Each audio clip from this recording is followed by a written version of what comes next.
교수님, 한국처럼 집안에 화장실도 없는 더러운 나라에 무슨 최첨단 기술이 있다고 그러시나요? 여기 한국의 상황을 설명하는 교수에게 따지듯 질문하는 여학생이 있습니다. 한국의 기술에 대해 공부하는 강의실에서는 무슨 일이 일어나고 있을까요? 안녕하세요. 저는 영국에서 공부하고 있는 영국인 스테파니입니다. 현재 영국에서 전기자동차 기술에 대해 공부하고 있습니다. 전기자동차에서 가장 중요한 것은 모터이기도 하지만 저는 배터리에 대해 굉장히 관심이 많습니다. 테슬라가 미국에서 굉장히 앞서 나가고 있고 주가도 굉장히 올랐다고 하는데 저는 한국의 배터리가 세계를 지배할 것이라고 확신하고 있고 한국의 각종 기술에 대해 배우려 하고 있죠. 사실 저는 한국이 이렇게 발전한 나라라는 사실은 꿈에도 몰랐고 한국의 기술력이 영국보다 뛰어나다는 사실은 너무 놀랄만한 일이었습니다. 어릴 적 부모님께서 종종 한국에 대해 이야기하실 때 한국은 못 사는 나라라거나 한국은 경제적으로 아직 뒤처져 있다는 식의 말씀을 하셨습니다. 그 말만 믿고 저는 한국이 여전히 과거의 모습을 벗어나지 못한 산업화 초기 단계의 후진국이라고 생각했죠. 어릴 때 들었던 이야기로는 한국은 전쟁으로 폐허가 된 나라였고 사람들이 주로 농업에 의존하며 살아간다고 들었습니다. 그래서 한국은 늘 다른 선진국의 도움을 받아야 하는 가난한 나라로 머물러 있을 것이라고 생각했습니다. 부모님이 한국 사람들이 열심히 일하지만 경제적으로는 우리와 비교할 수 없다는 말씀을 하실 때도 그저 당연한 사실처럼 받아들였던 기억이 납니다. 하지만 최근 한국의 기술력과 경제력을 접하면서 제 생각이 완전히 바뀌었습니다. 특히 전기자동차와 관련된 배터리 기술에서는 한국이 세계를 주도하고 있다는 사실을 알게 되었을 때 정말 충격적이었어요. LG에너지솔루션, 삼성 SDI 같은 회사들이 전 세계 전기자동차 시장에서 중요한 역할을 하고 있다는 점은 제가 가진 모든 고정관념을 깨뜨렸습니다. 한국이 후진국이라고 생각했던 제가 이제는 한국의 선진 기술을 배우고 싶어하는 사람이 된 것이 정말 놀랍습니다. 과거에 가졌던 잘못된 생각이 얼마나 편견에 가득 차 있었는지를 뼈저리게 느끼고 있습니다. 학교 수업 시간에 교수님께서 전기자동차와 배터리 기술에 대해 강의하셨던 날이 떠오릅니다. 그날 교수님은 한국이 배터리 산업에서 얼마나 중요한 역할을 하고 있는지에 대해 강조하셨습니다. 강의 시작부터 교수님은 전기자동차의 심장은 모터지만 그것을 움직이게 하는 진정한 핵심은 배터리다라고 말씀하시며 한국의 주요 배터리 기업들을 소개하셨죠. 교수님은 LG에너지솔루션, 삼성 SDI, SK온 같은 한국 기업들이 전 세계 전기자동차, 배터리 시장의 40% 이상을 점유하고 있다고 말씀하셨습니다. 특히 이들 회사가 미국과 유럽의 주요 자동차 제조사들과 파트너십을 맺고 있으며 각국에서 배터리 공장을 설립하고 있다는 점을 설명하시면서 한국이 전 세계 전기자동차 산업의 중심에 서 있다고 강조하셨습니다. 이어 교수님은 한국의 배터리 기술이 단순히 생산량에서만 앞서 있는 것이 아니라 품질과 안전성에서도 세계 최고 수준이라고 하셨습니다. 예를 들어 한국산 배터리가 고에너지 밀도를 유지하면서도 열폭주 문제를 최소화하는 기술적 강점을 가지고 있다고 설명해 주셨습니다. 또한 전고체 배터리와 같은 차세대 기술 개발에서도 한국이 선도적인 위치에 있다는 점을 언급하며 앞으로의 시장에서도 한국 기업들이 독보적인 위치를 차지할 것이라고 확신하셨습니다. 교수님은 한 걸음 더 나아가 한국이 배터리 리사이클링 기술에서도 세계를 선도하고 있다는 점을 언급하셨습니다. 이 기술이 환경 문제를 해결하는 데 얼마나 중요한지 그리고 어떻게 폐배터리에서 니켈, 코발트, 리튬 같은 자원을 추출해 재활용하는지를 상세히 설명해 주셨습니다. 그 이야기를 들으며 한국이 단순히 생산에만 그치는 것이 아니라 지속 가능한 미래를 위해 기술적 혁신을 이루고 있다는 점이 저를 깊이 감동시켰습니다. 수업이 끝난 후 중국인 친구 조미가 교수님께 다가가더니 한국의 배터리 기술과 관련해 갑작스럽게 토론을 시작했습니다. 조미는 상당히 확신에 찬 목소리로 한국에 대한 잘못된 상식을 늘어놓으며 교수님과 대화를 이어갔죠. 조미는 먼저 교수님, 한국의 배터리 기술이 과대평가되고 있다고 생각하지 않으세요? 사실 중국의 배터리 기술이 훨씬 앞서 있는데 한국은 그저 따라하는 수준 아닌가요? 라며 도발적인 질문을 던졌습니다. 이어서 그녀는 중국은 이미 CATL 같은 기업이 세계 시장을 장악하고 있고 한국은 단지 서구 시장의 지원을 받는 덕분에 이름만 알려진 거죠. 기술적으로는 중국이 훨씬 우월합니다. 라고 주장했어요. 교수님은 조미의 말을 차분히 듣더니 한국의 배터리 기술이 단순한 생산 규모를 넘어 품질과 안전성, 연구 개발 면에서도 세계적인 수준이라는 점을 구체적인 데이터와 사례를 들어 설명하셨습니다. 하지만 조미는 그 말을 인정하기는커녕 오히려 교수님, 한국은 여전히 가난한 나라잖아요. 제가 듣기로는 한국 사람들 대부분 집에 화장실도 없던 시절이 있었고 지금도 중국만큼 발전하지 못한 걸로 알고 있는데요. 라고 말하며 자신의 주장을 이어갔습니다. 교수님은 조미의 발언에 놀라움을 감추지 못한 채 조미, 그건 정확하지 않은 정보입니다. 한국은 이미 20세기 중반 이후 급격한 경제 성장을 이루었고 현재는 세계에서 가장 발전된 국가 중 하나입니다. 특히 도시 인프라나 생활 환경 면에서 한국은 전 세계적인 모범 사례로 꼽힙니다. 라고 답하셨습니다. 조미는 멈추지 않고 그렇다 해도 한국의 기술은 결국 중국에서 모방한 것 아닙니까? 한국은 독창적인 기술을 개발한 적이 없잖아요. 라고 반박했습니다. 이에 교수님은 다시 한번 한국의 배터리 산업이 초기 단계부터 자체 연구와 개발로 성장해 왔으며 독자적인 특허 기술이 얼마나 많은지를 설명하시며 조미의 잘못된 인식을 바로잡으려고 노력하셨습니다. 그날의 토론은 결국 조미의 주장이 제대로 반박당하면서 마무리되었습니다. 교수님의 논리적이고 명확한 설명 덕분에 다른 학생들도 한국의 기술력에 대한 오해를 풀 수 있었죠.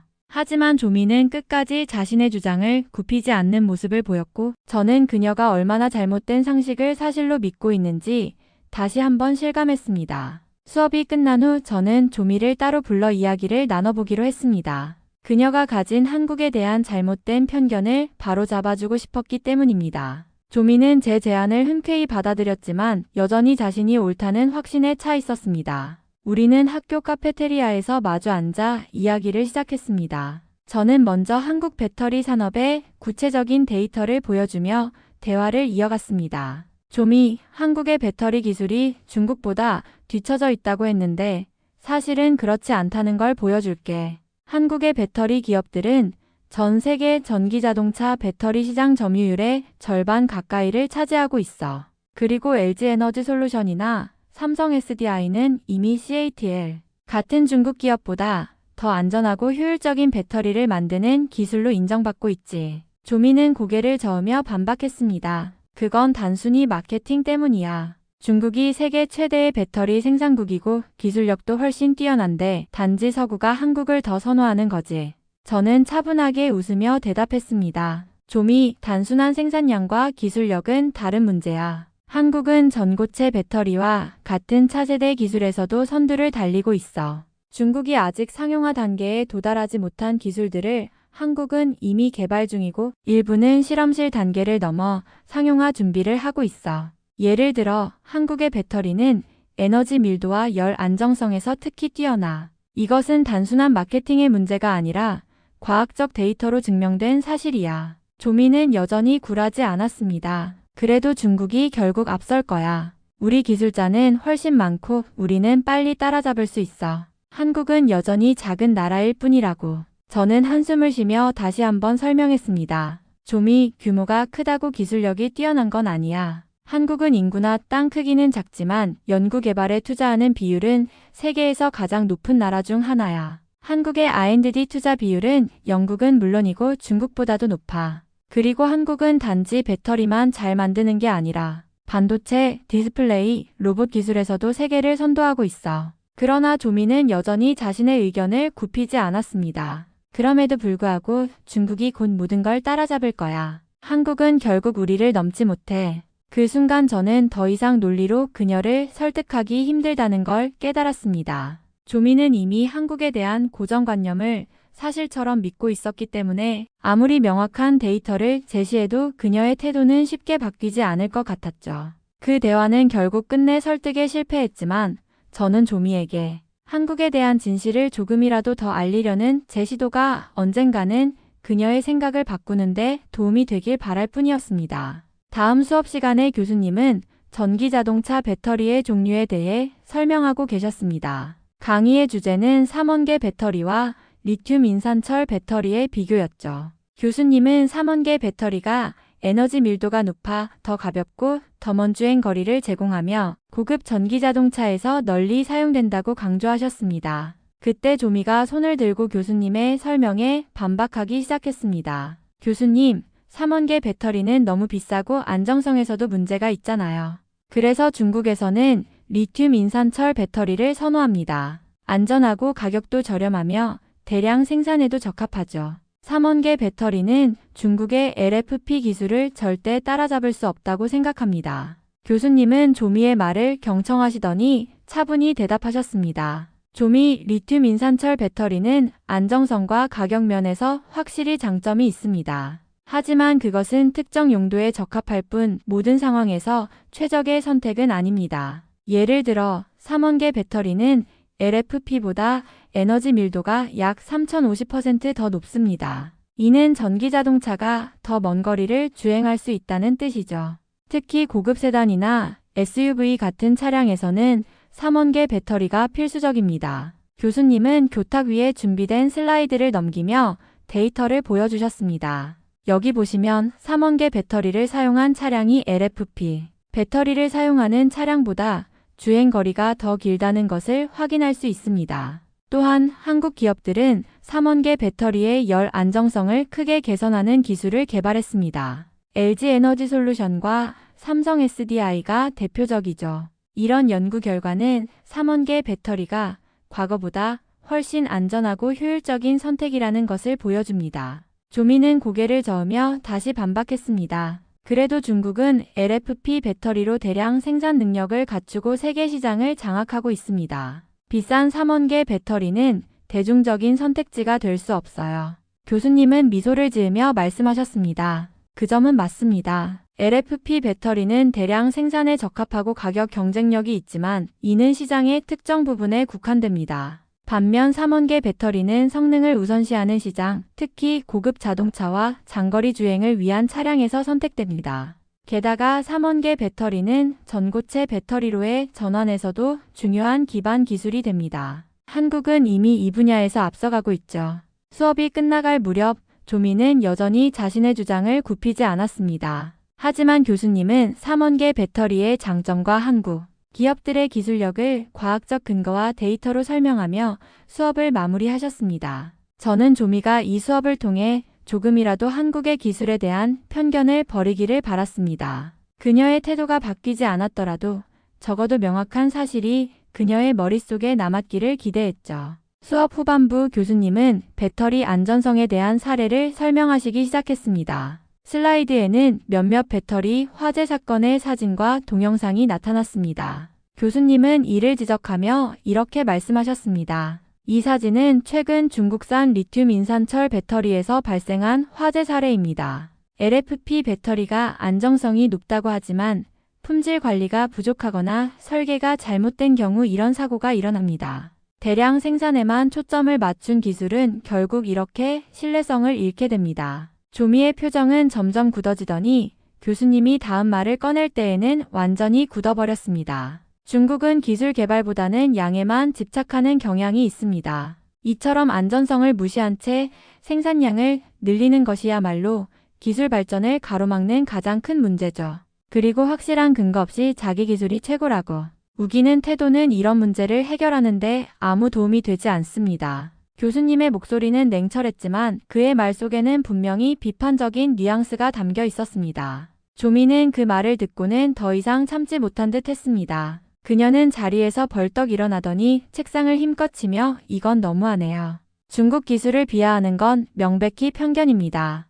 라고 소리쳤습니다. 교수님은 차분한 목소리로 답하셨습니다. 조미, 나는 중국의 기술 전체를 비하하는 게 아니라 문제점을 지적하는 겁니다. 비판을 받아들이고 이를 개선하는 것이 진정한 발전으로 가는 길입니다. 무조건적인 자부심은 장기적으로 기술 발전에 장애물이 될 뿐입니다. 교수님은 잠시 침묵을 지키신 후 다시 말을 꺼내셨습니다. 조미, 내가 말하고자 하는 것은 단지 기술에 관한 문제뿐만이 아니야. 역사를 다루는 방식에도 비슷한 경향이 나타나 한국의 역사나 문화에 대한 중국의 태도는 때때로 지나치게 자신의 것이라고 주장하려는 경향이 있어. 우리는 중국과의 관계에서 이러한 문제가 반복된다는 걸 인식해야 해. 조미는 교수님의 말에 살짝 당황한 표정을 지었지만 교수님은 계속해서 설명을 이어갔습니다. 예를 들어 한국의 고대 역사와 관련된 여러 사건이나 유적지에 대해 중국이 자주 개입하거나 그 기원을 자기 나라로 돌리려 하는 경우가 있어. 이건 단순히 역사적 사실을 왜곡하려는 것이 아니라 한 나라의 정체성과 문화적 자부심을 부정하려는 시도와도 연결될 수 있어. 역사를 왜곡하고 빼앗는 것은 결국 각 나라의 정체성을 흔드는 문제를 일으킬 수 있어. 교수님은 잠시 조미를 바라보며 덧붙이셨습니다. 중국이 가진 기술력과 역사적 유산을 인정하는 것은 중요하지만 동시에 다른 나라의 역사나 문화를 존중하는 자세도 필요해. 한국은 그 자체로도 강력한 역사적 자산을 지니고 있으며 그것을 보호하고 발전시키는 것이 우리의 책임이기도 해. 교수님은 잠시 멈추고 조미의 표정을 살펴본 후 말을 이어갔습니다. 중국이 때때로 한국의 자격지심을 느낀다고 생각하는 이유는 그들이 가진 오랜 역사와 문화적 우위에 대한 강한 자부심 때문이야. 한국이 급격하게 성장하면서 그들의 전통적인 패권적 위치에 도전하는 모습을 보였을 때 불편함을 느꼈을 수 있어. 한국의 문화와 기술이 세계적으로 인정받기 시작하면서 중국은 자신들의 영향력이 위협받는다고 생각할 수 있는 거야. 조미는 얼굴을 찌푸리며 교수님을 바라보았습니다. 교수님의 말이 마치 한국을 비하하는 것처럼 들렸기 때문입니다. 그렇다면 중국이 자격지심을 느끼는 이유가 한국이 발전해서 그들이 위협을 느낀다고 하는 건가요? 그게 과연 공정한 이유일까요? 조미의 목소리는 점차 강해졌고 그녀는 자신도 모르게 불편한 감정을 억누를 수 없었습니다. 교수님은 차분한 목소리로 대답했습니다. 조미, 내가 말하려는 것은 그런 의미가 아니야. 중국의 자격지심이 반드시 옳다는 뜻은 아니지만 그들의 입장에서도 이해할 수 있는 부분이 있다는 거야. 한국의 빠른 발전과 독립적인 길을 가는 것이 그들에게 위협이 될 수 있다는 점에서 상호 이해가 중요하다는 이야기야. 조미는 교수님의 말을 들으며 고개를 저었습니다. 저는 그런 말을 듣는 게 불편해요. 한국의 발전이 왜 다른 나라에게 위협이 되어야 하는지 이해할 수 없어요. 우리는 우리의 길을 가고 있을 뿐인데요. 교수님은 잠시 말없이 조미를 바라보며 그녀가 느끼는 불편함을 이해하려는 듯 고개를 끄덕였습니다. 그렇다면 우리가 해야 할 일은 그저 우리의 발전을 이어가고 다른 나라와의 관계에서 상호 존중을 바탕으로 길을 찾아가는 것일 거야. 하지만 조미는 더 이상 대화를 이어갈 마음이 없었는지 화가 난 얼굴로 강의실을 나가버렸습니다. 교실 안은 잠시 정적에 휩싸였고 다른 학생들 역시 당황한 표정을 감추지 못했습니다. 교수님은 한숨을 쉬며 조용히 수업을 마무리하셨습니다. 여러분, 배터리 기술에서 가장 중요한 것은 안전성과 신뢰성입니다. 이는 단순한 자부심이나 생산량이 아닌 지속적인 연구와 발전을 통해 이루어질 수 있다는 점을 기억하세요.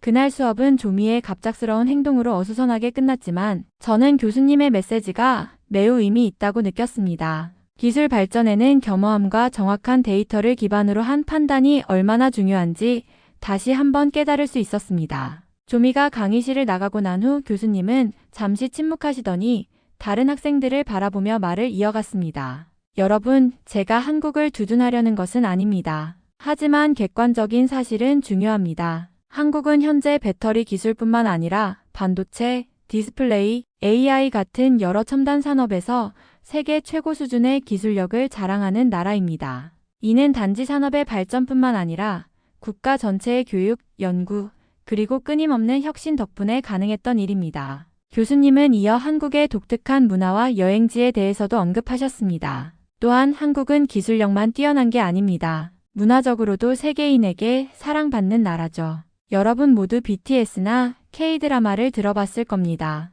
그렇지만 제가 더 강조하고 싶은 건 한국은 실제로 가보면 그 매력을 더 깊이 느낄 수 있는 곳이라는 겁니다. 훌륭한 인프라, 깨끗한 도시, 안전한 치안, 그리고 혁신과 전통이 조화롭게 공존하는 나라입니다. 그 자체로도 큰 매력입니다. 학생들 사이에서 작은 웅성거림이 들렸습니다. 저뿐만 아니라 다른 학생들 역시 교수님의 말에 깊은 관심을 가지기 시작한 것 같았습니다. 제 옆에 앉아있던 친구가 조용히 말했습니다. 스테파니, 너 한국 가본 적 있어? 교수님 얘기 들으니 정말 가보고 싶어진다. 저는 미소를 지으며 대답했습니다. 아직 가본 적은 없지만 나도 곧 가볼 계획이야. 한국에서 공부도 하고 직접 그 기술과 문화를 체험해보고 싶거든. 교수님은 마지막으로 이렇게 말씀하셨습니다. 여러분도 스스로 공부하고 직접 경험해 보세요. 한국이든 다른 나라든 편견을 깨는 가장 좋은 방법은 스스로 그곳을 보고 배우는 것입니다. 진정한 지식은 경험에서 나오는 법이니까요. 그날 강의가 끝난 후 저는 다른 학생들이 한국에 대해 이야기하는 것을 들으며 뿌듯함을 느꼈습니다. 조미와 같은 사람들도 있겠지만 대부분의 학생들은 한국에 대해 더 알아가고자 하는 열정을 갖게 된 것 같았습니다. 저 역시 한국에서의 새로운 경험과 학문적 여정을 더더욱 기대하게 되었죠. 수업이 끝난 후 집으로 돌아온 저는 부모님께 전화를 걸어 오늘의 일을 이야기했습니다. 조미와의 논쟁, 교수님의 강의 내용, 그리고 한국의 기술력에 대한 이야기까지 모두 흥미롭게 전해드렸죠. 엄마, 오늘 수업에서 한국 배터리 기술에 대해 배웠는데 정말 대단하더라고요. 알고 보니 제가 지금 쓰고 있는 이 휴대폰도 한국 회사 제품이에요. 삼성이라는 회사인데 사실 전 세계에서 가장 큰 전자기업 중 하나라네요. 엄마는 잠시 말을 잇지 못하더니 놀란 목소리로 대답하셨습니다. 정말이니? 내가 쓰는 그 휴대폰이 한국에서 만들어진 거라고? 나는 한국이 그렇게 발전한 나라라고는 생각도 못했어. 우리 어릴 때만 해도 한국은 그냥 가난한 나라라는 이미지였는데 말이야. 저는 엄마의 반응에 웃음을 터뜨리며 말을 이었습니다. 그렇죠. 저도 몰랐어요. 그런데 교수님 말씀을 들어보니 한국은 배터리뿐만 아니라 반도체, 디스플레이, 심지어는 전기차 기술까지 세계 최고 수준이에요. 그냥 작은 나라가 아니더라고요. 전 세계가 한국 기술에 의존한다고 해도 과언이 아닐 만큼 중요한 나라예요. 아빠도 전화를 같이 듣고 계셨는지 옆에서 말씀을 덧붙이셨습니다. 그렇다면 정말 대단한 나라구나. 그런데 내가 지금까지 왜 그걸 몰랐지? 영국에서는 한국에 대해 많이 안 가르치나 보네. 저는 고개를 끄덕이며 대답했습니다. 그런 것 같아요. 저도 한국이 이렇게 앞서 있는 나라라는 걸 최근에서야 알게 됐어요. 그래서 더 알고 싶고 직접 가서 배우고 싶어요. 한국에 가서 공부하고 경험하면 정말 많은 걸 배울 수 있을 것 같아요. 부모님은 저의 계획을 들으며 대견하다는 말씀을 해주셨습니다. 스테파니, 내가 그렇게 열정을 가지고 공부한다면 어디든지 성공할 거야. 그리고 한국이 그렇게 좋은 나라라면 가서 한번 제대로 경험해 보렴. 우리도 나중에 너 따라 한국에 여행 가보면 좋을 것 같구나. 전화를 끊은 후 저는 부모님께 한국에 대해 더 많은 이야기를 해드리고 싶어졌습니다. 그만큼 한국의 기술과 문화는 제가 전하고 싶은 만큼 매력적이고 특별했으니까요. 그리고 앞으로 한국에서의 경험을 부모님과 공유할 생각에 더욱 설레었습니다. 며칠 후 저는 도서관에서 한국 관련 자료를 찾으며 공부하고 있었습니다. 한국의 역사, 기술, 그리고 배터리 산업에 대한 책들을 쌓아두고 읽고 있던 중 옆자리에서 공부하던 친구들이 조용히 대화를 나누는 소리가 들렸습니다. 요즘 한국어 배우는 사람이 진짜 많다던데 너도 등록했어?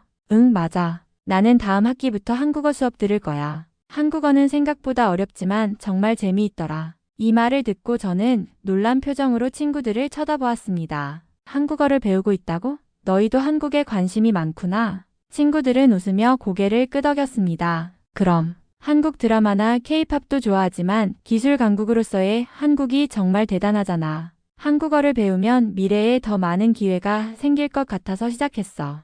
또 다른 친구가 말을 보탰습니다. 그리고 한국에 여행을 가보면 한국어를 조금이라도 할 줄 알면 더 재미있게 즐길 수 있을 것 같아서. 사실 내가 한국 관련 자료를 공부하는 걸 보고 우리도 관심이 생겼어. 그들의 이야기를 듣고 저는 약간 부끄러워하면서도 뿌듯함을 느꼈습니다. 제가 한국에 대해 공부하는 모습이 친구들에게 영향을 미쳤다니 정말 놀라운 일이었죠. 그렇다면 나도 한국어를 배워야겠네. 사실 나도 한국에 갈 계획이 있거든. 저는 자신감 있게 말하며 결심했습니다. 언제 한국어 수업을 시작하는지 알려줄래? 나도 같이 듣고 싶어. 친구들은 기뻐하며 정보를 알려주었습니다. 우리 학교 언어센터에서 한국어 강좌가 열리고 있어. 선생님도 한국인이라서 발음부터 문화까지 배울 수 있대. 같이 하면 더 재미있을 거야. 그날 이후 저는 한국어 강좌에 등록하고 친구들과 함께 한국어를 배우기 시작했습니다. 처음에는 발음도 어렵고 문법도 생소했지만 한국 드라마와 음악을 통해 자연스럽게 익힐 수 있었습니다. 무엇보다 친구들과 함께 공부하는 시간은 정말 즐거웠습니다. 우리는 서로 발음을 교정해주고 한국어로 간단한 대화를 나누며 점점 자신감을 얻어갔습니다. 그리고 저는 이 새로운 여정을 통해 한국에 대한 애정이 더 깊어지고 있다는 것을 느꼈습니다. 한국어 공부는 단순한 언어 학습을 넘어 그 나라의 문화와 사고방식을 이해하는 데 큰 도움을 주고 있었습니다. 이 경험은 제가 한국에서의 꿈을 더욱 선명하게 만들어주고 있었습니다. 한국어를 배우기 시작한 지 몇 주가 지나면서 저는 혜원이라는 한국인 친구와 친해지게 되었습니다. 혜원은 같은 한국어 수업을 듣고 있었고 처음에는 수업 끝나고 간단히 대화를 나누는 정도였지만 점차 서로 도와주며 더 가까워졌습니다. 혜원은 언제나 친절하고 배려심이 깊었고 그 덕분에 한국어 공부도 더 재미있어졌습니다. 어느 날 수업이 끝난 후 혜원이 저에게 말했습니다. 스테파니, 오늘 같이 점심 먹을래? 한국에서 먹는 음식을 소개해주고 싶어. 저는 기쁜 마음으로 그녀를 따라갔고 혜원은 제가 좋아할 만한 음식을 하나하나 설명해주며 추천해 주었습니다. 그날 먹은 김치찌개와 비빔밥은 너무 맛있었고 그저 음식을 먹는 것만으로도 한국 문화를 더 깊이 느낄 수 있었습니다. 하지만 무엇보다 제가 가장 감동 깊게 느낀 것은 혜원의 작은 배려였습니다. 점심을 먹고 나서 제가 지갑을 찾으며 당황하자 혜원은 말없이 제게 미소 지으며 계산을 대신해 주었습니다. 다음에 내가 살게. 오늘은 내가 사줄게요. 괜찮아요. 그녀의 그 말 한마디에 저는 놀라움과 감사함을 동시에 느꼈습니다. 한국에서 사람들은 서로를 이렇게 배려하며 작은 친절로 서로의 마음을 나누는 것이 일상적인 것처럼 보였죠. 그 후에도 여러 번 혜원과 함께 시간을 보내며 한국 사람들의 배려와 존중 문화에 대해 더 많이 알게 되었습니다. 버스에서 자리가 비었을 때 다른 사람을 먼저 배려하며 양보하는 모습, 길을 걷다가 누군가에게 도움의 손길을 내밀 때 그 모든 것이 저에게 큰 감동을 주었습니다. 그런 작은 배려들이 모여 사람들 사이에 깊은 신뢰와 따뜻함을 만들어가는 것 같았습니다. 혜원과 함께 공부하면서 한국어를 배우는 것 이상의 가치를 얻고 있다는 걸 실감했습니다. 단순히 언어를 배우는 게 아니라 그 언어 속에 담긴 문화와 사람들의 마음을 이해하게 되는 느낌이었죠. 점차 저는 한국의 배려심 많고 따뜻한 문화를 더욱 존중하게 되었고 그런 문화 속에서 살고 싶다는 생각이 커졌습니다. 어느 날 혜원과 함께 한국어 공부를 마친 후 우리가 자주 가는 카페에서 대화를 나누고 있을 때 뜻밖의 사건이 일어났습니다. 카페에 앉아있던 다른 학생이 갑자기 무언가에 걸려 넘어져 큰 소리로 책상을 치며 놀란 표정을 지었습니다. 모든 사람들이 잠시 놀라며 그를 쳐다봤고 저는 그 상황이 어색하게 느껴졌습니다. 그런데 혜원이 빠르게 일어나 그 학생에게 달려가서 다가갔습니다. 괜찮아요? 다친 곳은 없으세요? 혜원은 당황하지 않고 침착하게 그 학생을 일으켜 세웠습니다. 그리고 그 학생이 약간 아프다며 고개를 숙였을 때 혜원은 자신이 가방에서 꺼낸 손수건으로 그 학생의 손을 닦아주며 말했다. 괜찮아요. 너무 걱정 마세요. 다 나을 거예요. 이런 일이 있을 때는 누구든 다칠 수 있으니까요. 그 학생은 놀란 표정으로 혜원을 보며 고맙다고 말했습니다. 그리고 주변 사람들도 혜원의 빠른 대처와 배려에 감동받은 듯 자연스럽게 그녀를 칭찬했습니다. 그때 제가 느낀 감정은 말로 표현할 수 없을 정도로 강렬했습니다. 혜원이 보여준 그 배려심 깊은 모습은 단순히 예의 바른 행동 그 이상이었고 그녀의 진심 어린 관심과 따뜻함이 그 상황을 어떻게든 평온하게 만들어주었습니다. 그 후 저는 혜원에게 다가가 말을 건넸습니다. 너 정말 대단하다, 혜원. 그 학생에게 그렇게 빠르게 다가가서 도와줄 수 있다는 게 정말 멋지다. 혜원은 웃으며 말했습니다. 아니야, 스테파니. 사실 그건 아무것도 아니야. 내가 도움이 될 수 있었던 건 그냥 사람이라면 당연히 해야 할 일이라고 생각해. 우리가 배려를 받으면 그것을 다른 사람에게도 돌려줘야 하는 거니까. 그 말을 듣고 저는 깊이 고개를 끄덕이며 이제 한국어를 배우는 것뿐만 아니라 이곳에서 배운 문화적 가치들에 대해서도 진심으로 배우고 싶다는 결심을 했습니다. 한국에서 보내는 시간이 점점 더 소중하게 느껴졌고 저는 이 여정이 끝나지 않기를 바랐습니다. 앞으로도 한국에서 배울 것들이 많고 그 안에서 더욱 성숙하고 성장할 수 있을 것이라는 확신이 들었습니다. 그날의 사건을 계기로 저는 한국이라는 나라가 단순히 기술적인 발전을 넘어 사람들의 마음속에 흐르는 따뜻한 배려와 존중의 정신이 얼마나 중요한지를 다시 한번 느꼈습니다. 앞으로도 저는 이 문화를 배우고 제 삶에 그 가치를 담아 살아가고자 결심했습니다. 이번 사연은 여기서 마무리하도록 하겠습니다. 끝까지 시청해주셔서 감사드립니다. 좋아요와 구독은 영상 제작에 큰 힘이 됩니다. 꼭 한 번씩만 눌러주세요. 감사합니다. 아니 한국어는 발음이 된다는데 왜 우리 일본은 발음을 못해? 여기 한글을 배워서 그걸로 발음하는 연습을 하는 일본 여성들이 있습니다. 일본어로 발음할 수 없는 것을 한글로 적으면 세계의 모든 글을 읽게 될 수 있다며 놀라워하고 있습니다. 과연 일본에서는 무슨 일이 일어나고 있는 걸까요? 안녕하세요. 저는 일본 미야자키현에 살고 있는 리코라고 합니다. 현재 고등학교에 다니고 있고 한국에 관심이 무척 많은 여학생이죠. 사실 한국에 관심이 가게 된 것은 굉장히 최근의 일이었습니다. 저와 제 친구들은 영어 공부를 가장 좋아했고 영어로 회화 연습을 할 때였죠. 카페에서 저와 유키가 함께 대화를 할 때였죠. 그때 저희를 보던 여행객으로 보이는 영국인이 마구 웃고 있더라고요. 저희는 영어로 이야기를 해볼 기회라고 생각하고 왜 웃냐면서 물어보았습니다. 그런데 그 영국인은 솔직하게 말해본다면서 발음이 너무 웃기다는 말을 하는 것이었습니다. 저와 유키는 그 말을 듣고 얼굴이 빨개졌습니다. 처음엔 농담이겠거니 생각하려 했지만 그 영국인은 진지한 표정으로 다시 한 번 말을 이어갔습니다. 너희가 사용하는 영어는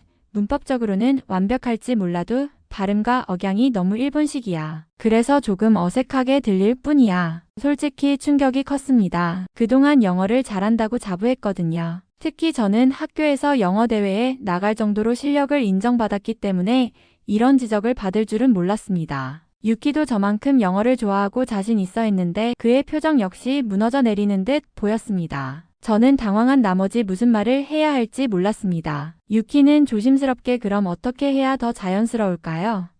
라고 물었지만 영국인의 대답은 그다지 위로가 되지 않았습니다. 글쎄, 정말로 영어를 잘하려면 그 나라 사람들처럼 생각하고 말해야 해. 문화와 발음 모두 그걸 이해하지 않으면 따라잡기 힘들 거야. 그 말을 듣고 나니 마치 제 자신이 어딘가 부족한 사람처럼 느껴졌습니다. 영어는 단순히 단어나 문법만이 아니라는 것을 깨달았지만 그 깨달음이 반갑지만은 않았습니다. 한편으로는 부끄럽고 한편으로는 약간 억울하기도 했습니다. 우리가 그렇게까지 못한 건 아니라고 생각했거든요. 저희는 그 영국인에게 왜 일본식 억양이 이상하게 들리냐고 물어봤죠. 그 영국인은 저희의 질문에 잠시 생각하더니 솔직하게 말했습니다.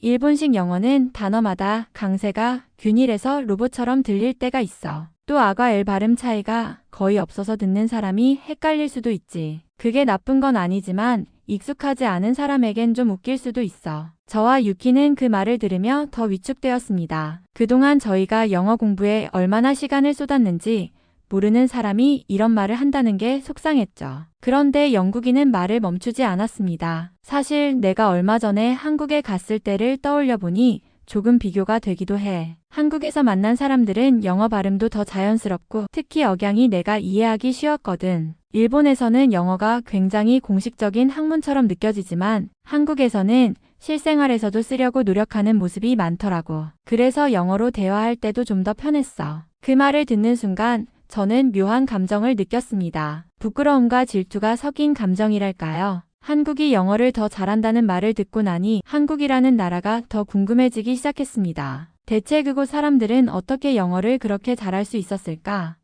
라는 질문이 머릿속에서 떠나지 않았습니다. 유키 역시 비슷한 생각을 하고 있었는지 저에게 조용히 말했습니다. 리코, 우리도 그냥 단순히 문법이나 시험 공부만 할 게 아니라 더 실질적으로 영어를 배울 방법을 찾아야 하지 않을까? 저는 고개를 끄덕이며 대답했습니다. 그리고 한국도 좀 배워보면 좋을 것 같아. 그 사람들이 어떻게 공부하는지 알아보고 싶어졌어. 그날 이후로 저는 영어뿐만 아니라 한국어와 한국 문화에도 점점 관심을 가지게 되었습니다. 어떻게 보면 그 영국인의 말이 저를 새로운 길로 이끌어준 계기가 되었던 것 같습니다. 그날 이후 저는 단순히 영어를 잘하고 싶다는 생각을 넘어 영국인이 언급했던 한국인들의 영어 발음이 왜 더 자연스럽게 들리는지 궁금해졌습니다. 그래서 한국어와 한국 문화에 대해 조금씩 찾아보기 시작했습니다. 처음에는 단순히 흥미로 시작한 공부였지만 점점 더 놀라운 사실들을 알게 되면서 깊이 빠져들게 되었습니다. 특히 한국어 발음의 규칙성과 한글이라는 독창적인 문자, 체계가 모든 비밀의 열쇠라는 것을 알게 되었을 때 저는 그야말로 충격을 받았습니다. 한국어는 세계적으로 발음과 문자가 가장 논리적이고 체계적으로 구성된 언어라는 것이었습니다. 한글은 각 자음과 모음이 하나의 소리를 나타내고 이를 조합하여 거의 모든 소리를 표현할 수 있는 놀라운 구조를 가지고 있었습니다. 더 놀라운 것은 한국어의 발음 체계가 영어의 소리와 유사한 부분이 많다는 점이었습니다. 한국어에는 일본어와 달리 아가 엘 소리를 구별하는 발음 규칙이 있었고 단어마다 억양이 균일하지 않아 자연스러운 강세와 리듬을 익히는 데 유리하다고 했습니다. 이러한 발음 습관이 영어를 배울 때도 큰 영향을 미친다는 것을 알게 되었습니다. 게다가 한글은 발음 기호처럼 소리를 시각적으로 표현할 수 있어서 영어 발음을 배우는 데도 큰 장점으로 작용한다고 했습니다. 예를 들어 영어의 복잡한 철자와 발음을 한글로 표기하면 직관적으로 이해할 수 있어 발음 연습이 더 쉽다는 것이었죠. 일본어의 경우 음절 단위로 발음을 나누기 때문에 영어의 다양한 소리를 정확히 표현하기 어려운 반면 한국어는 이 점에서 유리하다는 이야기를 읽고 나니 모든 것이 이해가 되었습니다. 저는 그 사실을 알게 되면서 한국어에 대한 관심이 더 깊어졌습니다. 단순히 영어 발음 때문만이 아니라 한글이 가진 과학적인 아름다움과 그 안에 담긴 역사적 가치가 저를 매료시켰습니다. 그렇게 저는 영어를 배우는 새로운 방법뿐만 아니라 한국어라는 또 다른 언어의 매력에 빠져들게 되었고 언젠가 한국을 방문해 이 언어와 문화를 직접 느껴보고 싶다는 꿈을 꾸게 되었습니다. 한국어와 한글은 단순히 언어가 아니라 제가 영어 공부에서 느낀 좌절감을 극복하고 새로운 목표를 세울 수 있게 해준 특별한 존재가 되었습니다. 유키와 저는 그날 이후로 함께 한국어와 한글에 대해 공부하기로 결심했습니다. 인터넷에서 자료를 찾고 서점에서 한국어 학습책도 사면서 본격적으로 시작했죠. 처음에는 한글의 모양이 낯설게 느껴졌지만 금방 익숙해졌습니다. 한글은 글자 하나하나가 소리의 원리를 담고 있어서 배우는 과정이 놀랍도록 간단하고 재미있었습니다. 그렇게 공부를 이어가던 중 저희는 한글에 대한 믿기 어려운 사실을 알게 되었습니다. 한글은 단순히 한국어를 표현하는 문자 체계가 아니라 세상의 거의 모든 언어를 기록할 수 있는 독창적인 도구라는 점이었습니다. 이는 한글이 자음과 모음을 조합하여 어떤 소리든 표현할 수 있는 체계를 가지고 있기 때문이었습니다. 특히 인상적이었던 것은 실제로 한글이 다른 언어를 표기하는 데 사용된 사례들을 발견했을 때였습니다. 예를 들어 한글은 한때 태국의 소수민족 언어를 표기하는 데 사용되었고 심지어 아프리카의 몇몇 부족 언어를 기록하는 데도 적용된 적이 있다는 사실을 알게 되었습니다. 복잡하고 체계가 없는 언어도 한글을 사용하면 쉽고 명확하게 기록할 수 있었던 것이죠. 유키와 저는 왜 이런 문자 체계를 지금까지 몰랐을까?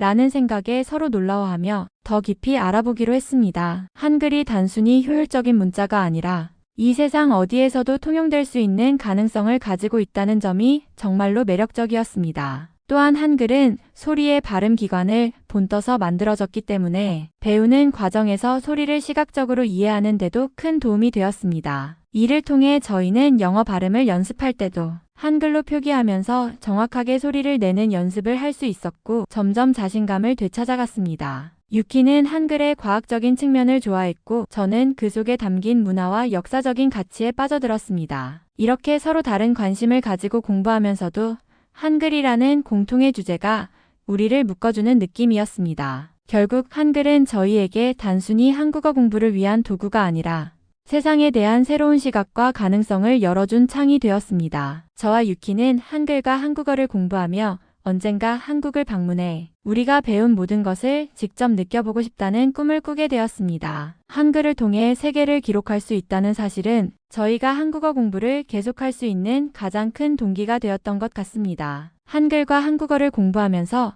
자연스럽게 일본어와 비교하게 되는 순간이 많았습니다. 특히 영어 발음에서 한국어와 일본어의 차이는 저와 유키에게 꽤 흥미로운 주제였습니다. 한국어는 발음 체계가 영어와 비슷한 점이 많아 영어 발음을 따라하기 쉽지만 일본어는 고유의 발음 규칙 때문에 영어를 일본식으로 바꿔버리는 경향이 있다는 걸 깨달았죠. 대표적인 예로 일본에서는 맥도날드를 마쿠도나루도라고 발음합니다. 원래 영어 단어에 없는 모음을 억지로 넣어서 일본어의 음절 구조에 맞추는 식인데 이것이 영어 발음을 이상하게 만드는 주된 이유라는 것을 알게 되었습니다. 영어의 믹소리는 짧고 간결하지만 일본어로는 마쿠라는 새 음절로 늘어나는 거죠. 또 다른 예로 크리스마스는 일본어로 크리스마스가 됩니다. 영어의 자음 연속 발음을 일본어는 처리하지 못하기 때문에 어쩔 수 없이 모음을 끼워 넣어 부드럽게 바꾸는 겁니다. 이런 식으로 일본식 영어 발음은 영어를 일본어의 음운 체계에 맞게 변형한 결과물이 되는 거였습니다. 유키와 저는 웃으면서 그래서 일본 사람들끼리 영어로 대화할 때 다른 나라 사람들이 이해 못할 정도로 일본식 발음이 강한 거구나. 라며 농담을 주고받기도 했습니다. 하지만 다시 생각해보면 이런 발음의 차이는 단순히 발음 능력의 문제가 아니라 언어 체계와 문화의 차이에서 비롯된 것임을 깨달았습니다. 반면 한글은 모음과 자음을 조합하여 거의 모든 소리를 만들 수 있기 때문에 영어를 배우는데 훨씬 유리했습니다. 예를 들어 한국어에서는 맥도날드를 그대로 맥도날드라고 표현할 수 있었습니다. 추가적인 모음이나 불필요한 변화 없이 영어의 원음을 최대한 유지할 수 있는 거죠. 이런 차이가 한국인들의 영어 발음이 더 자연스러워 보이는 이유 중 하나였다는 걸 알게 되었습니다. 저와 유키는 이 차이를 알게 된 후로 영어 공부를 할 때마다 일본식 발음을 의식적으로 피하려고 노력했습니다. 심지어 한글을 사용해 영어 단어를 발음대로 적어보면서 연습하기도 했죠. 예를 들어 크리스머스를 한글로 크리스마스라고 적고 발음을 연습하면서 일본어의 크리스마스와 비교했을 때 얼마나 다른지 실감할 수 있었습니다. 이런 과정을 통해 언어를 배우는 데 있어 얼마나 발음 체계와 문자 체계가 중요한지를 깨달았습니다. 한글의 놀라운 가능성을 느낄수록 일본식 영어 발음의 한계를 더욱 뼈저리게 느끼게 되었던 것 같습니다. 한국어와 한글을 공부하는데 열심이던 저희에게 예상치 못한 일이 일어났습니다. 어느 날 체육 수업이 끝난 후 저는 유키와 함께 학교 복도에서 한국어 단어장을 보며 발음을 연습하고 있었습니다. 안녕하세요, 감사합니다. 같은 간단한 문장으로 대화를 나누며 재미있게 공부하던 순간이었죠. 그런데 갑자기 체육 선생님이 저희 쪽으로 다가오셨습니다. 그 선생님은 평소에도 엄격하기로 유명했는데 저희가 무엇을 하고 있는지 보시더니 표정을 찌푸리셨습니다. 너희 지금 뭐 하는 거야? 라는 질문에 저희는 겁을 먹으면서도 솔직히 대답했습니다. 한국어를 공부하고 있어요. 그러자 선생님은 한숨을 쉬며 믿을 수 없다는 듯 고개를 저으셨습니다. 한국어를 왜 공부하는 건데? 그 질문에 저는 어색하게 웃으며 한국어와 한글이 독창적이고 배우는 재미가 있어서요. 라고 답했습니다. 그 순간 선생님의 얼굴이 붉어지더니 다짜고짜 제 머리를 가볍게 쥐어박으셨습니다. 그리고 말씀하셨죠. 이 바보 같은 녀석들아, 왜 한국어 따위를 공부하냐? 일본어보다 후진국의 말을 왜 배워야 하는지 이해가 안 된다. 그리고 한국? 그 나라가 어떤 나라인 줄은 알고 이러는 거냐? 일본을 계속 욕하고 피해자, 코스프레나 하는 나라 아니냐? 그런 나라에 관심을 갖는 건 시간 낭비야. 그 말씀에 저는 순간 당황했습니다. 평소에도 일본 내에서는 한국에 대해 부정적인 이야기를 듣는 경우가 있었지만 이렇게 직접적으로 나무라는 말을 들으니 할 말을 잃게 되더군요. 유키도 옆에서 아무 말 없이 고개를 숙이고 있었습니다. 선생님은 이어서 영어면 영어지 왜 하필 한국어냐? 한국은 일본 덕분에 발전한 나라야. 그걸 모르고 이렇게 공부나 하고 있으니 한심하구나. 라는 말까지 하셨습니다. 저는 그 말을 듣고 속에서 무언가가 끓어오르는 기분이 들었지만 당장 반박할 자신은 없었습니다. 그날 이후로 저와 유키는 복잡한 기분에 사로잡혔습니다. 정말 우리가 한국어를 공부하는 것이 잘못된 걸까? 아니면 우리가 들어왔던 이런 부정적인 이야기가 과연 진실일까? 하지만 고민할수록 결론은 한 가지였습니다. 언어를 배우고 문화를 이해하는 것은 결코 후퇴적인 일이 아니며 선입견에서 벗어나 스스로 경험하고 알아가는 것이 중요하다는 생각이 들었습니다. 체육 선생님의 꾸지람은 저희에게 상처를 남겼지만 동시에 한국어와 한글에 대한 저희의 열정을 꺾지 못했습니다. 오히려 그날 이후로 더 많은 자료를 찾아보고 왜 이런 오해와 갈등이 생겼는지 알아보려는 노력이 시작되었죠. 결국 저희는 한국에 대해 더 많이 이해하려는 결심을 다지게 된 계기가 되었습니다. 그 사건 이후 저와 유키는 학교에서 한국어를 배우는 일이 부끄럽게 느껴지기도 했습니다. 체육 선생님의 말이 꽤 충격적이었거든요. 그런데 정말 예상치 못한 일이 일어났습니다. 어느 날 영어 수업 시간에 저희가 한국어를 공부하고 있다는 사실을 영어 선생님께 말할 기회가 있었죠. 영어 선생님은 평소에 저희에게 친절하시고 수업을 재미있게 이끌어 가셨던 분이었습니다. 수업이 끝난 후 저와 유키는 영어 선생님에게 다가가서 한국어와 한글을 공부하고 있다는 얘기를 했습니다. 저희가 한국어 공부를 시작했어요. 라고 말하자 선생님은 놀란 표정을 지으면서도 웃으셨습니다. 오, 그거 정말 대단한 일이구나.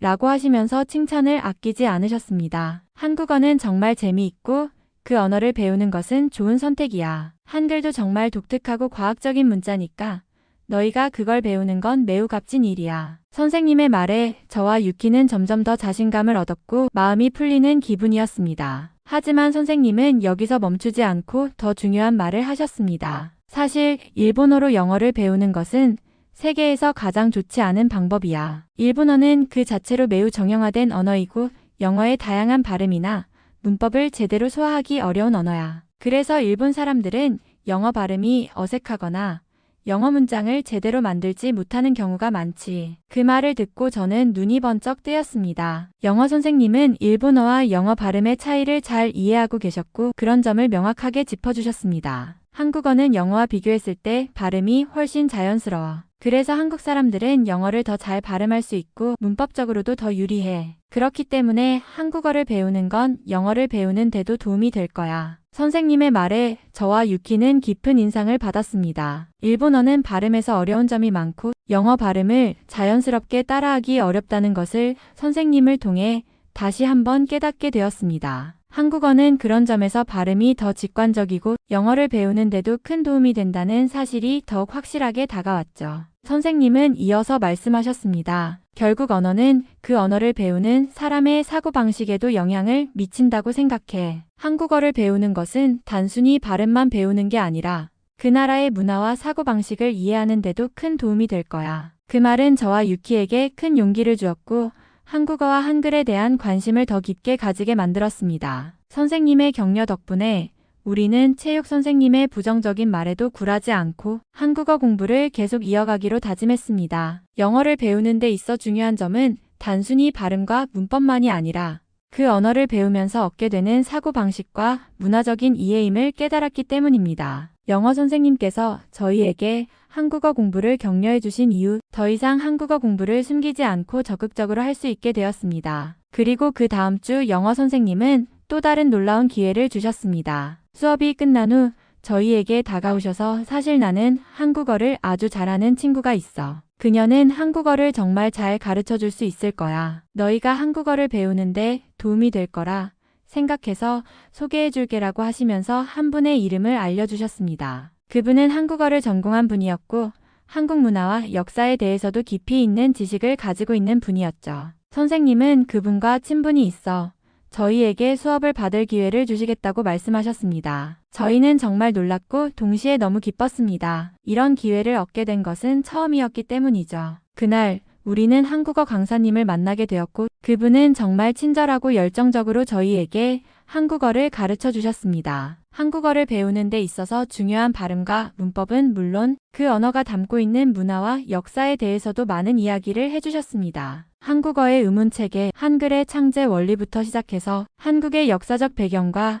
그 속에서 한국어가 어떻게 발전해 왔는지에 대한 깊은 이야기를 들었습니다. 한국어는 단순히 말하는 방법이 아니라 그 나라의 문화와 역사를 이해하는 데 큰 도움이 되는 언어예요. 강사님은 그렇게 말씀하시며 한글이 창제된 역사적 배경과 그 당시 조선의 언어적 필요성을 설명해 주셨습니다. 특히 한글이 백성을 위해 창제되었고 그 문자는 과학적이고 체계적인 구조를 가지고 있다는 점에 대해 강의하실 때 저희는 큰 감명을 받았습니다. 그뿐만 아니라 강사님은 한국의 역사에 대해서도 흥미로운 이야기를 많이 해주셨습니다. 예를 들어 한국의 고대 역사부터 근현대사까지 다양한 이야기를 나누며 한국어와 한국의 역사는 서로 때려야 뗄 수 없는 관계임을 깨닫게 해주셨습니다. 그동안 한국어를 단순히 언어로만 배운다고 생각했었는데 이제는 그 언어가 한국 사람들의 생각과 문화를 어떻게 형성했는지에 대해서도 깊이 이해할 수 있게 되었습니다. 특히 한국 역사에서 중요한 인물들과 사건들 그리고 한국 전통의 가치들을 배우면서 한국이 왜 그렇게 다른 나라들과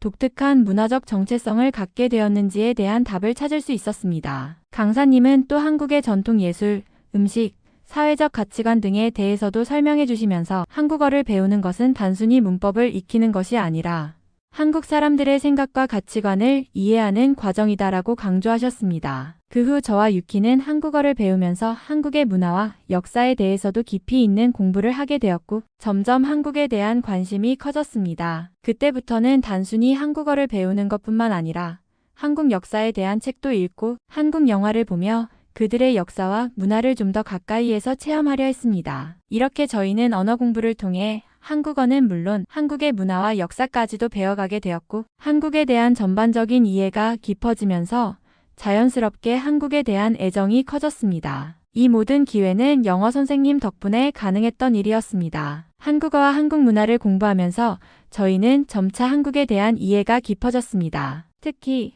한국 역사에 대해 더 배우게 되면서 그동안 몰랐던 부분들에 대해 충격을 받았고 점점 더 한국에 대해 알리고 싶은 마음이 커졌습니다. 그리고 결국 한국에 가기로 결심하게 되었습니다. 저와 유키는 한국에 직접 가서 그곳의 역사와 문화를 몸소 느껴보고 싶었고 그 경험이 저희에게 중요한 의미가 될 거라 생각했죠. 한국에 도착한 후 저희는 서울과 여러 도시를 여행하며 한국의 역사적인 유적지들을 돌아보았습니다. 경복궁, 창덕궁, 독립기념관 등 다양한 역사적인 장소들을 방문하면서 한국의 역사 속에서 벌어진 일들을 더 깊이 이해할 수 있었습니다. 그러나 그 과정에서 저희는 예상치 못한 사실들을 알게 되었고 그 사실들로 인해 큰 충격을 받았습니다. 특히 일본의 역사적 만행에 대한 이야기를 들으며 저희는 깊은 반성을 하게 되었습니다. 일제강점기 동안 일본이 한국에 저지른 수많은 만행들, 강제징용, 위안부 문제, 그리고 문화와 역사에 대한 억압을 알고 나니 그동안 일본에서 들었던 역사적인 이야기들과는 너무나 다른 현실에 마주하게 된 것이었습니다. 독립기념관을 방문하면서 저희는 일본군 위안부 피해자들의 이야기를 접했습니다. 그 이야기는 저희에게 너무나 아픈 진실이었고 저희는 그동안 그런 일이 있었다는 사실조차 제대로 알지 못했다는 점에 대해 매우 부끄럽고 죄책감을 느꼈습니다. 일본에서 자라면서 그 역사적 사실들을 배운 적이 없었고 오히려 그에 대해 침묵하거나 외면하는 경향이 많았다는 사실에 마음이 무겁게 짓눌렸습니다. 또한 일제강점기 동안 일본이 한국의 문화를 탄압하고 한국어와 한글을 금지했던 사실에 대해서도 큰 충격을 받았습니다. 한국에서 한글을 다시 배우고 한글을 사용하게 된 역사는 결코 간단하지 않다는 것을 깨달았습니다. 일본의 만행으로 인해 한국은 그 언어와 문화를 지키기 위해 많은 희생을 치러야 했습니다. 그럼에도 불구하고 한국은 굴복하지 않았고 그 문화와 언어를 되살리며 오늘날까지 그 가치를 지켜오고 있다는 사실이 저희에게 깊은 인상을 남겼습니다. 저희는 한국의 역사에서 일어난 아픔들을 직접 느끼며 일본이 저지른 과거의 잘못을 깊이 반성하는 시간을 가졌습니다. 한국에 대한 관심이 단순히 언어와 문화에 대한 호기심에서 시작되었지만 그 역사적 배경을 배우고 나서는 저희가 얼마나 무지했었는지 그리고 그 잘못된 역사를 바로잡기 위한 노력에 저희가 어떻게 참여할 수 있을지에 대해 깊이 고민하게 되었습니다. 한국에서의 여행을 마친 후 저희는 더 이상 한국을 단순히 다른 나라로만 보지 않게 되었습니다. 이제 한국은 그들의 고통과 역사를 이해한 하나의 동반자처럼 느껴졌고 저희는 그들의 아픔을 함께 기억하고 그들의 문화를 존중하는 마음으로 돌아왔습니다. 그리고 일본에서 그동안 무심코 지나쳤던 역사적 사실들을 더 알리기 위해 노력할 다짐을 했습니다. 한국에서 돌아온 후 저희는 체육 선생님을 만났습니다. 한국에서의 경험을 나누고 싶었고 그곳에서 알게 된 역사적 사실들에 대해 이야기를 하고 싶었지만 체육 선생님은 예상과는 달리 저희에게 큰 실망을 표현하셨습니다. 선생님이 평소 한국에 대해 부정적인 말을 해왔기 때문에 저희는 조금 불안한 마음이 들었지만 그래도 솔직하게 이야기하고 싶었습니다. 선생님, 저희 한국에 다녀왔어요. 거기서 정말 많은 걸 배웠어요. 라고 말하자 체육 선생님은 대답 없이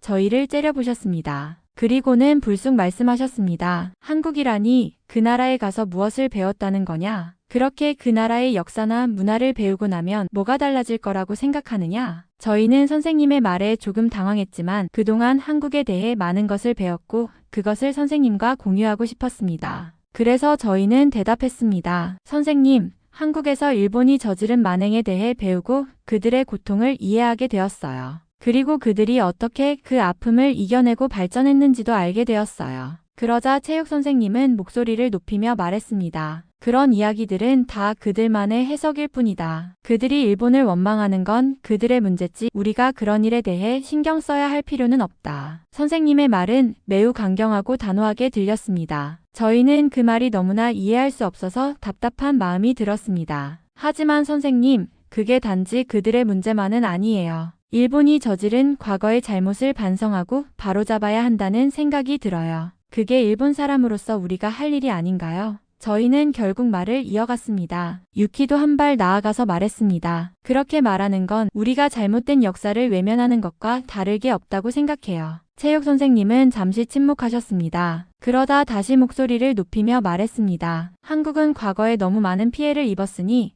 그들에게 미안함을 느끼는 것은 알겠지만 그런 일들에 대해 너무 깊게 생각할 필요는 없다. 이제는 일본이 그들에게 진 것을 다 갚았다. 너희가 그쪽 나라에 대해서 그런 관심을 가지면 결국 그들이 우리에게도 다시 상처를 줄 수도 있어. 저희는 선생님의 말에 정말 할 말을 잃었습니다. 선생님은 여전히 한국에 대해 부정적인 감정을 갖고 있었고 저희가 그들에 대해 배운 것을 받아들이지 않으려 했습니다. 저희는 결국 서로를 바라보며 잠시 말을 멈추고 깊은 한숨을 내쉬었습니다. 우리는 이미 그들의 아픔을 알게 되었고 그들의 문화를 존중하려는 마음을 가지게 되었어요. 하지만 그게 우리에게 나쁜 영향을 미친다고 생각하지 않아요. 오히려 우리나라가 그들에게 얼마나 많은 상처를 남겼는지를 제대로 알아야만 앞으로 나아갈 수 있다고 생각해요.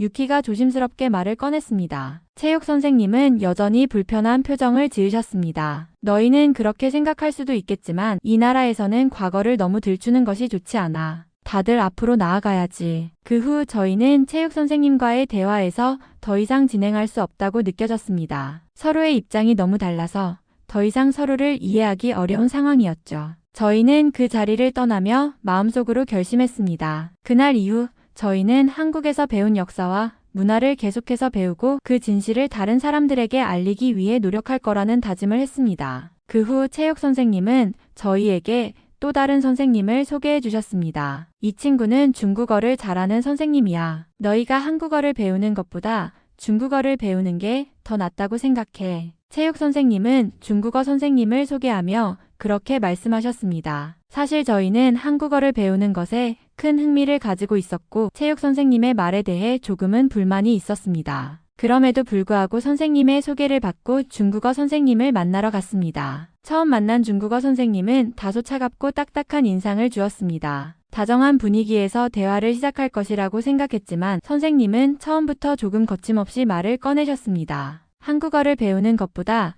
중국어를 배우는 게 훨씬 더 유리해요. 한국은 아직도 발전이 더디고 그 나라의 역사는 제쳐두고 얘기하자면 언어만 배운다고 해서 큰 의미가 없습니다. 선생님의 말은 직설적이고 다소 부정적인 느낌을 주었습니다. 저희는 조금 놀랐습니다. 한국어를 배우는 이유와 의미에 대해 깊이 생각하고 있었기 때문이죠. 그럼에도 불구하고 선생님은 계속해서 한국에 대해 비판적인 말을 이어갔습니다. 한국이 무슨 큰 나라라고 생각해요. 그저 작은 나라에 불과한데 그 나라의 역사나 언어를 배우는 것은 시간 낭비일 뿐입니다. 저희는 선생님의 말을 듣고 당황스러움을 느꼈습니다. 그동안 한국에 대해 많은 걸 배우고 한국어를 배우는 것이 매우 의미 있는 일이라고 생각했기에 그런 말을 듣고 마음이 상할 수밖에 없었습니다. 저는 용기를 내어 말했습니다. 선생님, 한국에 대해 그런 부정적인 시각을 가지신 이유가 무엇인가요? 선생님은 잠시 생각하더니 답했습니다. 한국은 과거에 일본에게 상처를 준 나라입니다. 그리고 지금도 그들만의 방식으로 일본과의 관계에서 문제를 일으키고 있죠. 일본은 그들에게 많은 도움을 주었지만 그들은 여전히 일본을 비난하고 있습니다. 그게 바로 한국이라는 나라의 실상이에요. 선생님의 말은 저희에게 매우 충격적이었고 이전에 들었던 한국에 대한 긍정적인 이야기들과는 너무나 달랐습니다. 저희는 조금 혼란스러웠고 마음속에서 갈등이 일기 시작했습니다. 그동안 배운 한국의 역사와 문화는 단순히 언어를 배우는 것 이상의 깊은 의미가 있었기에 그 말을 쉽게 받아들일 수 없었습니다. 유키가 조금 불편한 표정을 지으며 말을 이었습니다. 하지만 한국은 그동안 힘든 역사를 극복하고 발전해 왔어요. 그리고 한국어를 배우는 것은 그들의 언어와 문화를 이해하려는 노력이라고 생각해요. 그러자 선생님은 고개를 흔들며 대답했습니다. 한국어를 배우는 건 그들의 잘못된 역사적 관점을 받아들이는 것과 다를 바 없어요. 차라리 중국어를 배우는 게 훨씬 더 나은 선택이에요. 중국은 지금 세계에서 중요한 경제대국이며 한국과는 다르게 실용적이고 미래지향적인 나라입니다. 저희는 선생님의 말을 듣고 마음이 복잡해졌습니다. 한국에 대한 이야기를 들으면 들을수록 한국어를 배우는 것에 대한 확신이 더 커졌지만 선생님의 부정적인 시각은 저희를 흔들리게 만들었습니다. 결국 유키가 말을 꺼냈습니다. 저희는 한국어를 배우기로 결심했어요. 그것이 단순히 언어를 배우는 것이 아니라 그들의 문화와 역사에 대한 이해를 심화시키는 과정이기 때문이에요. 중국어 선생님은 잠시 동안 말없이 저희를 바라보더니 끝내 너희가 그렇게 결심했으면 뭐 어쩔 수 없겠지. 하지만 나중에 후회하지 않길 바란다고 말했습니다. 그날 이후 저희는 중국어 선생님과의 대화에서 큰 충격을 받았지만 결국 한국어를 배우기로 한 결심을 굳히게 되었습니다. 선생님의 부정적인 말들이 오히려 저희의 마음을 더욱 단단하게 만들었고 그들의 역사와 문화를 깊이 이해하고자 하는 열망이 더 강해졌습니다. 한국어를 배우는 것이 단순히 언어를 배우는 것 이상의 의미를 갖고 있다는 점에서 저희는 계속해서 그 길을 걷기로 했습니다. 아무리 누군가가 한국어와 한국에 대한 부정적인 이야기를 하더라도 계속해서 한국어를 배울 거거든요. 앞으로는 꼭 한국에 있는 대학교에 가고 싶다는 생각까지 했습니다. 한글이라는 세종대왕이 만든 문자도 너무 마음에 꼭 들고 한국에 대해 더 알고 싶다는 생각만 가득하거든요. 일본은 너무 고여있는 사람이 많다는 사실을 느꼈고 중국인들이 많아지면서 무언가 사회가 변하고 있습니다. 한국어를 배우게 된 것이 너무 행운이고 다행입니다. 이번 사연은 여기서 마무리하도록 하겠습니다. 끝까지 시청해주셔서 감사드립니다. 좋아요와 구독은 영상 제작에 큰 힘이 됩니다. 꼭 한 번씩만 눌러주세요. 감사합니다.